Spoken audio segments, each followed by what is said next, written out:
Sesungguhnya Allah membebaskan hamba-hambanya dari api neraka di setiap malam dari malam-malam Ramadan. Jadi kita bisa menghapus diri kita, menyelamatkan. Kalau kita pun ada nama terdaftar di neraka, bisa kita hapuskan hanya di Ramadan. Minta kepada Allah agar kita masuk daftar dari salah satu orang yang dihapus namanya. Ya, ini yang dimaksud dengan utaqa minan nar, ya, atau dibebasin dari api neraka. Dan kata Nabi SAW itu terjadi setiap malam dari malam-malam Ramadan.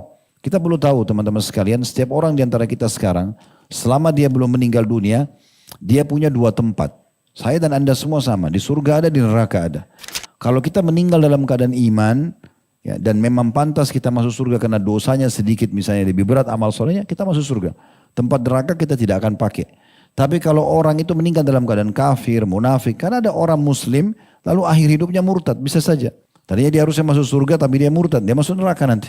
Maka dia akan huni tempat yang di neraka, tempat di surga dia tidak pakai. Ada juga orang muslim tapi usat, banyak dosanya, usatul mukminin istilahnya. Jadi waktu ditimbang amalnya di hari kiamat nanti dosanya lebih berat daripada amal solehnya, maka dia masuk neraka dulu. Dia tempati tempat yang di neraka sampai dosanya bersih, baru dia masuk ke dalam surga. Di bulan Ramadan kita kesempatan bisa hapus nama kita dari neraka itu. Mohon kepada Allah SWT supaya tidak ada tempat kita di neraka. Artinya kita minta agar selama Ramadan kita diselamatkan oleh Allah Subhanahu wa taala dari semua dosa dan akhirnya kita berbuat amal saleh.